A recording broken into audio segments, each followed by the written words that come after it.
Hello, my name is Peter Johnson. I'm interviewing Maureen Johnson. Hello, Maureen. Hello, Peter. How are you doing today? I'm good, thanks. Thank you for having me. So, I have my questions, and this purpose project that I'm doing is basically challenging my interviewing skills, and I will be recording this, so I was just wondering if that's okay with you. That's fine. Alright, so that brings me to my first question. What does the American dream mean to you? The American dream means to me that my generation will live a little bit better than the previous generation. So for my mom and dad and my grandparents, they've always said to us, we just want you to have a better life than what we had, or we don't want you to have the challenges that we had. So like my grandparents who lived through the Depression didn't want that for their kids, and they wanted to have a better life and an easier life, and so that's the kind of societal piece of the American dream. And for me, the American dream also means living a life that's balanced with work and service, and being a kind of a good neighbor, kind of the do unto others as you would do unto you. That is what it means to me, because we're so lucky to live in America, where we have unlimited freedom and what seems to be unlimited resources to learn and do whatever we want. So I think we're lucky to live here. Do you think your American dream or your envision of the American dream would be different if you had maybe an easier upbringing? That's a good question, and I don't know if I can truly answer that, but I know that that my upbringing, which was filled with a lot of trauma and drama, with my dad passing away when I was young, and living with my grandparents, and my mom fighting custody and things like that, I think it helped me strengthen what I wanted out of life rather than be pushed down by it.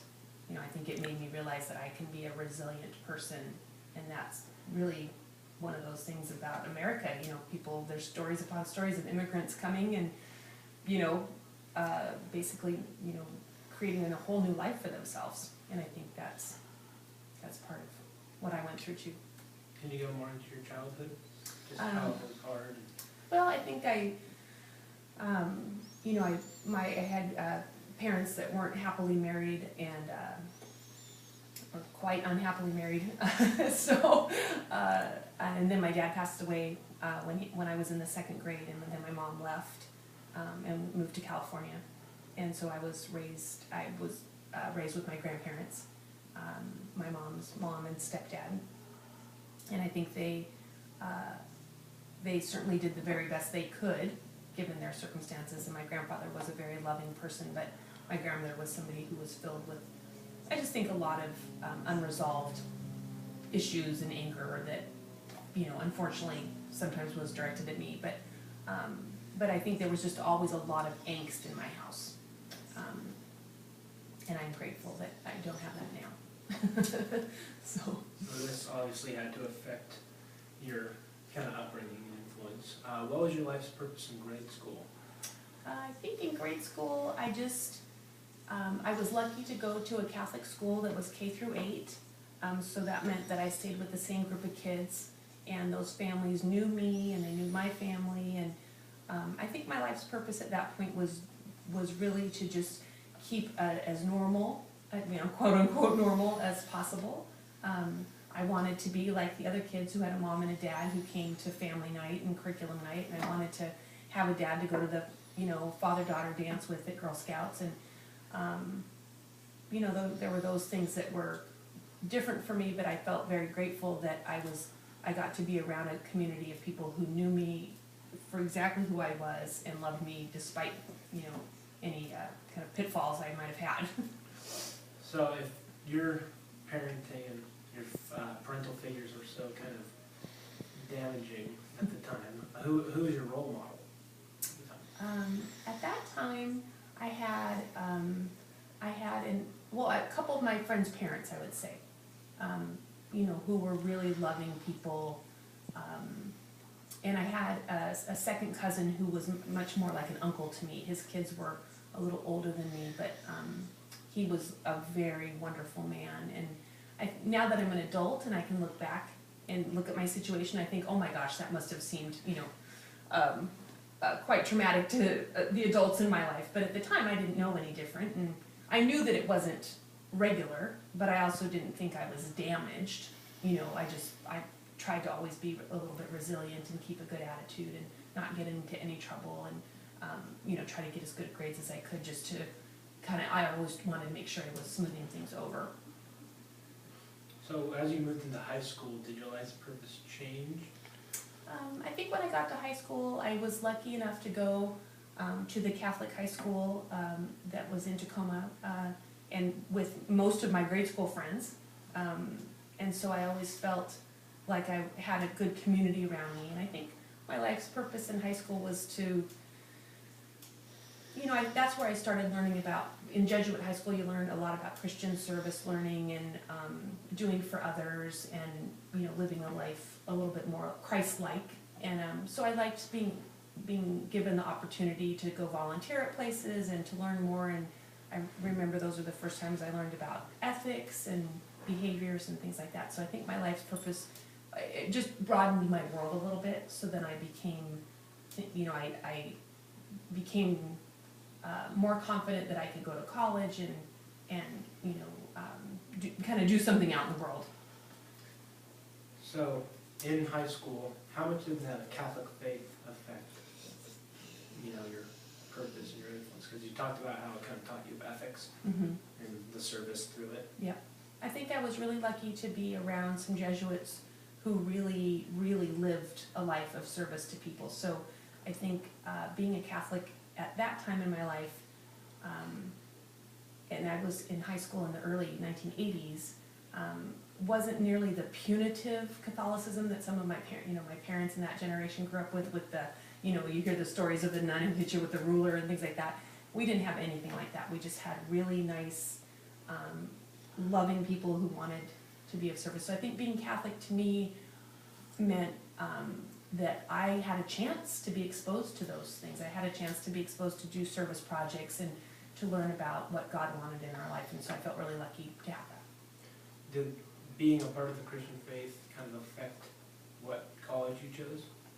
A little bit. I liked my Jesuit high school so much that I decided to go to Seattle University, which was also Jesuit, and I had an uncle, a great uncle who was a Jesuit there. So that I think now that I look back, my grandparents didn't really want me to go to college. They wanted me to stay home and kind of live and work near them.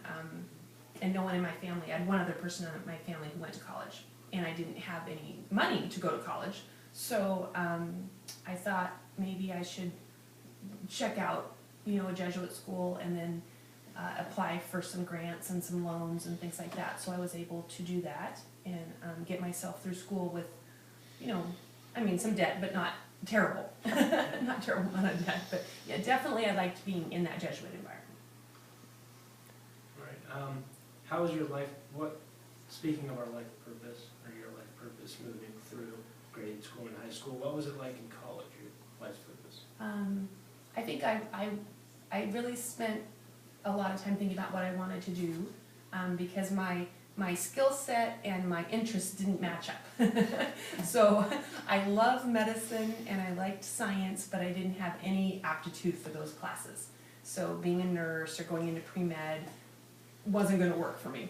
But then I realized that in all of my English classes and history and political science and things like that, that I had a decent ability to write and to communicate with people, and I could sort of find a way to marry those two things.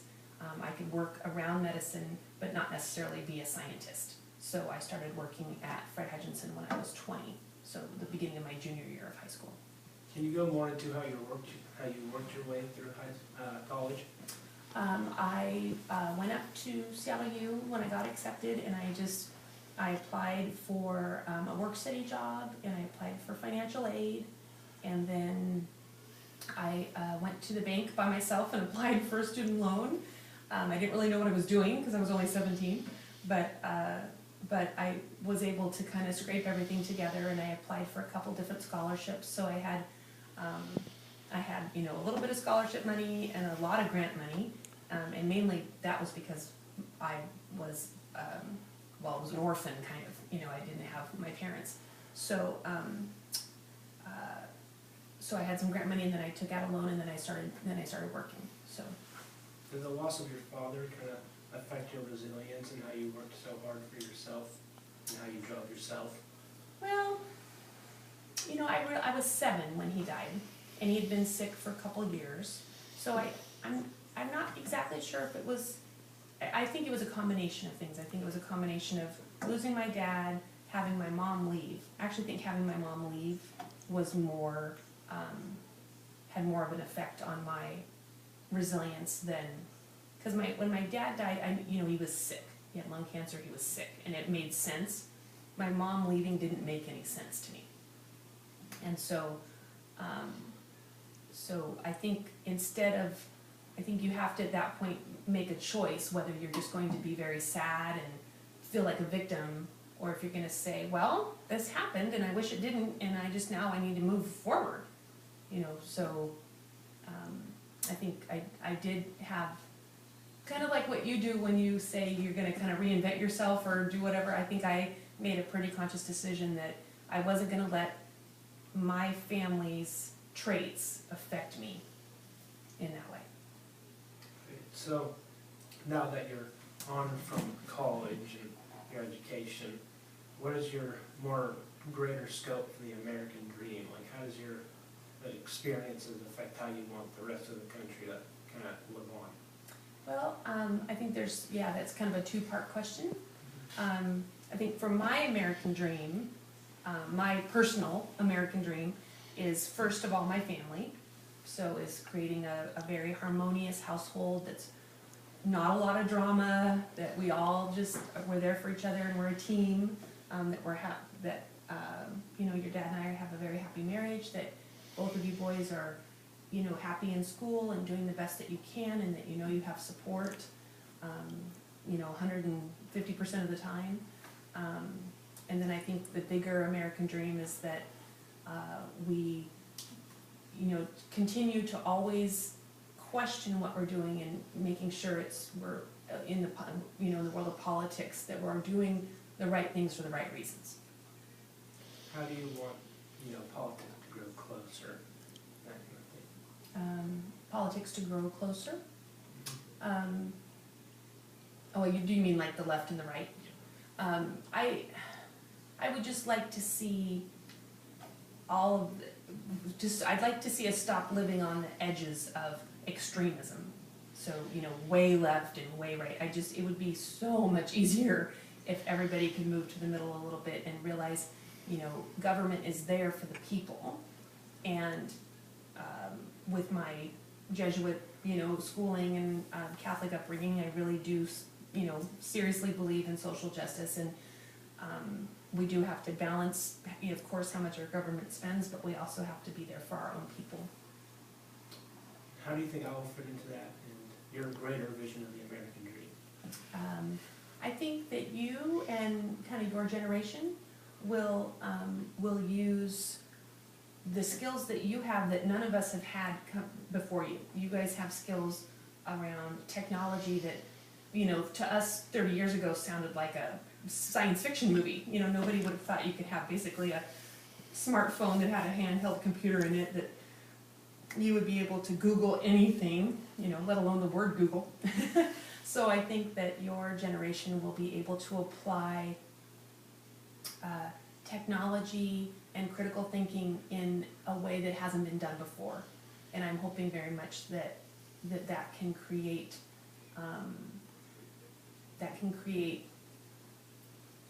you know, for not only politics but for society, a way for people to be able to work together and also harness their resources in the best way to move ideas and agendas and policies forward.